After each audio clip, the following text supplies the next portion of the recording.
Greetings everyone and welcome back to Big Bacon's Collection. I'm Big Bacon, coming to you from the Bacon Bunker. Today we're going to be looking at the 2009 Rise of Cobra Ice Dagger with Frostbite version 12. Okay, as always we're going to start with the figure's accessories, then move on to the figure. Do a total check out of him, then we're going to look at the vehicle. So his accessories are right here. Nothing. Not a zip, zero, zilch. Not even a stand. So moving on to the figure. We've got the same baklava covered head that we have on so many other figures. Thicker, bulkier torso.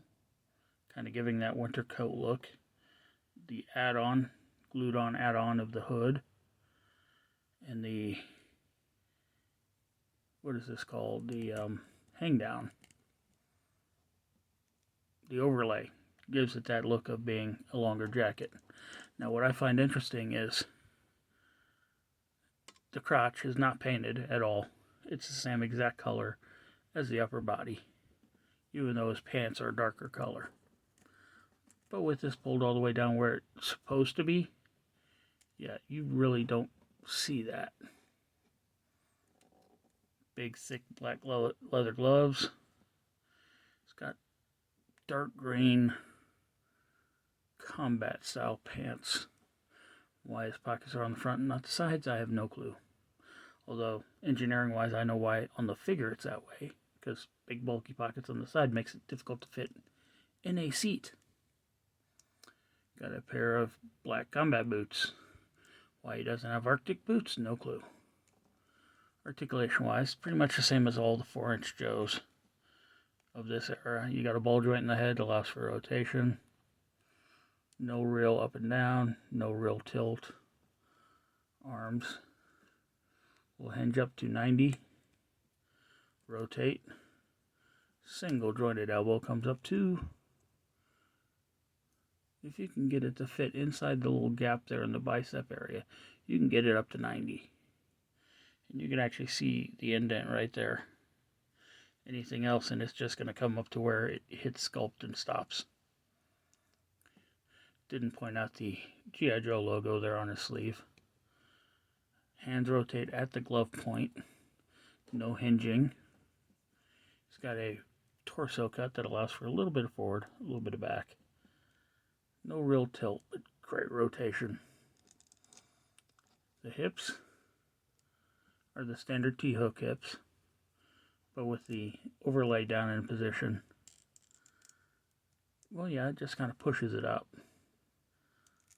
So, yeah, with it pushed up, he's got full range, just like anything else. Without it being pushed up, the jacket hits the top of the pocket, and that's all the farther forward you go. You do get some okay out. Double jointed knee. Has a good range past 90. No boot cut. Rotation at the ankle. Foot hinges back that far. Forward that far. Now let's move on to the vehicle, shall we?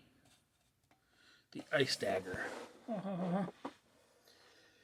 So from what I understand, this was a reissue of a direct-to-consumer vehicle. I have no idea. I've never seen that vehicle. So I can only judge based on what I have in front of me.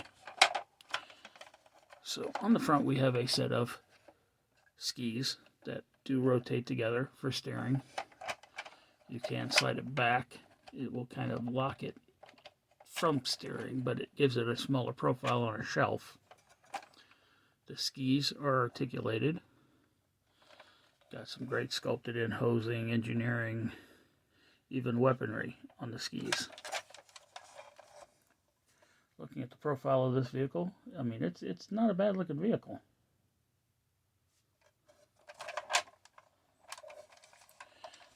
On top here we have a gunner position that you can easily fit a figure down into to operate this topside gun.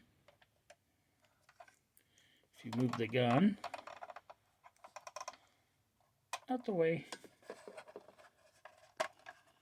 you can open the canopy.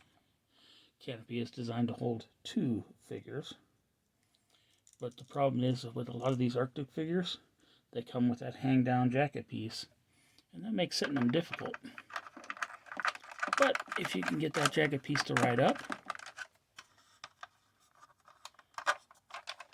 you can fit him in there with virtually no problem.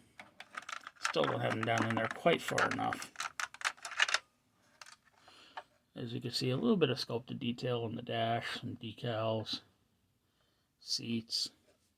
This is one of the better canopies I've seen in a vehicle in a long time. In the back portion here, we have a set of snow treads, tank style.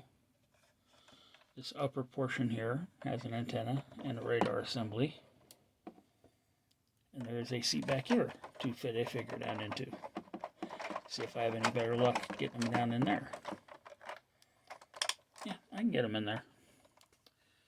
Now, this side is the same there as this side. And on the back here is a button. If you hit that button, these side walls open.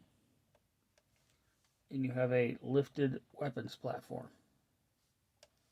Down here appears to be a spot for either missile storage or a figure to stand in. I don't know why you put a figure there.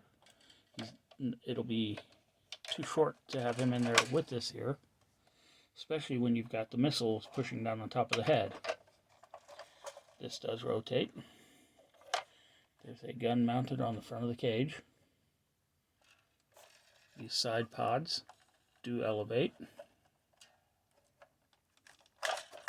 And they are spring loaded, so if you push a button on the top, the missiles will actually fire. And then you get to play, yeah, the missiles will fit down in that canopy position if you don't want them in the launchers. As mentioned before, rear radar dish, antenna. It does snap back down into position. Close the sidewalls up, and it's a more streamlined vehicle again. On the back side here we have, yes, we do. It's a drop door. Turns into a ramp. Now, detail-wise, there's not a lot in there. There is one seat. So you can set a figure in there. There's no way to secure him, so anytime you move it, he's just going to slide around. But nice little detail that they added, and I appreciate that. Thank you, Hasbro. You did something right back in 2009. So without any further ado, what do you say we get this bad boy up on a shelf?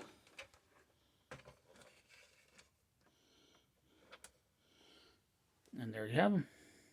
Once again, thanks for tuning in. Be sure to subscribe, like, share, comment, hit that notification bell, and I'll see y'all next time.